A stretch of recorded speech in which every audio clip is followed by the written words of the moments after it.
गणपती बाप्पा मोरया, मंगलमूर्ती मोरया. सर्वप्रथम तुम्हा सगळ्यांना गणेश चतुर्थीच्या हार्दिक शुभेच्छा.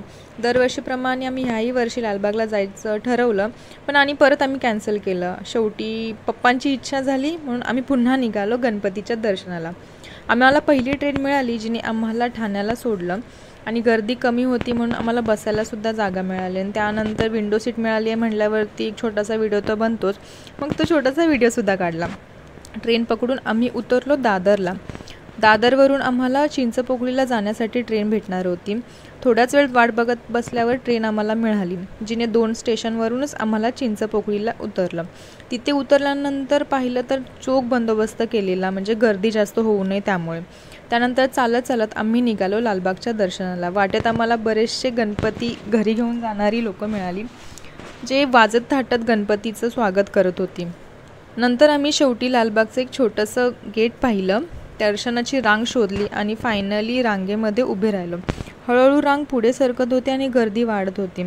आम्ही रांगेत उभे राहिलो तेव्हा 11 वाजलेले. मग चौकात येईपर्यंत चक्क 12 वाजले आणि आमचेही 12 वाजायला सुरुवात झाली. कारण ऊन तेवढंच, गर्दी पण तेवढीच, आणि त्यामध्येच आला पाऊस आणि मध्येच आरतीसुद्धा स्टार्ट झाली. म्हणजे 1 वाजता आरती सुरू झाली, जी की अर्धा तास होती.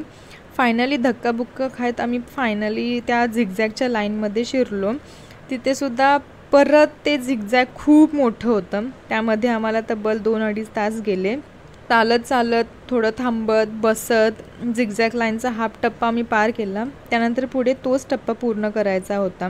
त्यावेळेला तर कॅपॅसिटी आमची पूर्ण डाऊन झालेली, कारण आम्ही काहीच खाल्लं नव्हतं आणि काहीच अंदाज नव्हता किती गर्दी असेल काय असेल. हे आमच्याबरोबर पहिल्यांदा झालं आहे की आम्हाला एवढा टाईम लागला आहे. शेवटी 4 वाजता झिगझॅग लाईनचा शेवटचा टप्पा पार केला. आता वाटलं बाप्पा लगेच मिळेल, पण पुढे जाऊन पण तीच गर्दी मिळाली. मग काय, बाप्पा तर दिसतच नव्हता आणि त्यात माझी हाईट छोटी होती, त्यामुळे असं मला उभं राहून बघावं लागत होतं. शेवटी मग आम्ही आजूबाजूचा जो त्यांनी देखावा केलेला तो पाहिला.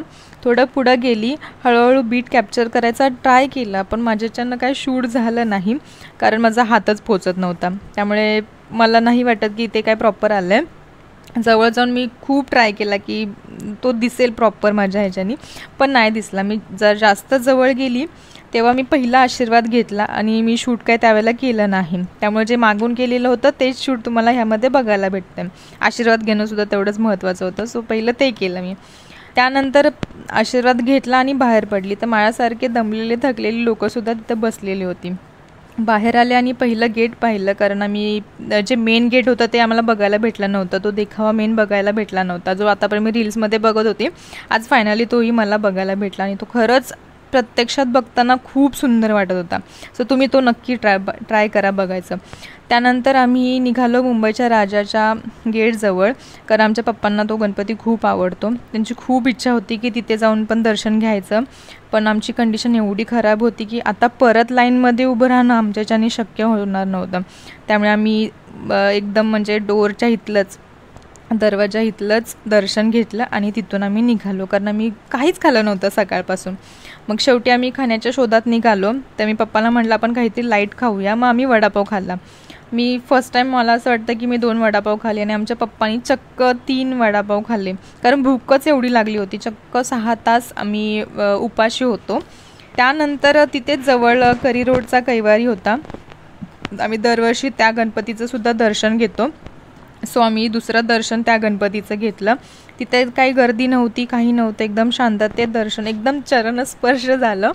सो खूप छान वाटलं. आणि गणपतीची मूर्ती तर मला खूप आवडली. एकदम असं थाटामाटामध्ये बसलेला गणपती बघायला मिळतं आणि त्याच्या चेहऱ्यावर एक वेगळंच तेज होतं. सो खूप छान वाटलं. मग त्या बाप्पाचं सुद्धा दर्शन घेतलं आणि लक्षात आलं की अरे चिंतामणी तर राहिलाच आहे. तर पप्पांना म्हणलं मला जायचं आहे पप्पा, चिंतामणीला भेटायचंच आहे. सो पप्पा म्हणले की आपण 1 स्टेशन मागे आलो आहे, आपण परत पुढे जाऊया करी रोडवरून. मग आम्ही पुन्हा ठरवलं की चिंचपोकळीला जायचं. मग आम्ही परत चिंचपोकळीला गेलो. तिथून आम्ही परत चिंतामणीला भेटायला गेलो. तिथे काही गेट्स बंद केलेले, मग दुसरीकडून रस्ता काढून आम्ही फायनली त्या चौकात पोहोचलो, जिथे प्रचंड गर्दी होती. लाईनमध्ये ऑलरेडी लोकं उभी होती. त्यानंतर आम्ही पुढे जाऊन बघितलं की आम्हाला कुठून ना कुठून तरी मुखदर्शन होईल, कारण परत लाईनमध्ये थांबायचं नाही आहे. तर मला असं वाटलं की आता मुंबईच्या राजाचं पण दर्शन नाही झालं, तर आता चिंतामणीचं पण दर्शन होतं आहे का नाही काय माहिती. सो शेवटी मग एक रस्ता होता तिथं, म्हणलं ॲटलिस्ट पुढे जाऊन बघूया की काहीतरी आम्हाला बघायला भेटेल. सो मी पप्पांना म्हटलं तुम्ही थांबा इथेच, मी पुढे जाऊन बघते. तर आम्ही पुढे जाऊन बघितलं आणि मला गणपती बघायला भेटला. बस मुखदर्शन झालं, माझं मन समाधानी झालं की हा मला बघायला भेटला त्याला. नंतर पप्पासुद्धा आले आणि पप्पा लिटरली, पप्पांना प्रसादात मोदकसुद्धा भेटला खायला. सो मलाही तो मोदक खायला भेटला आणि आमचा तो गणपती दर्शनसुद्धा खूप सुंदर झालं. त्यानंतर आम्ही पुन्हा घरी निघालो. 8:30ची आम्हाला ट्रेन मिळाली, जी आम्हाला चिंचपोकळीवरून ठाण्याला सोडणार होते आणि मग आम्हाला तिथून पुढे घरी पोहोचायला आम्हाला 9 वाजले. सो अशा प्रकारे आमचा पूर्ण दिवस 9 to 9 आमचं घराबाहेर होतं. आता ह्या वर्षीचं दर्शन मला असं वाटतं खूप घाईगडबडीचं झालं, प्रॉपर दर्शन आम्हाला करता नाही आलं इतर बाकीच्या गणपतीचं. आता बघू पुढच्या वर्षी देवाची इच्छा असेल तर आम्ही पुन्हा जाऊ आणि पुन्हा दर्शन करू. सो भेटू आपण पुढच्या व्हिडिओमध्ये. तो पण टेक केअर, बाय.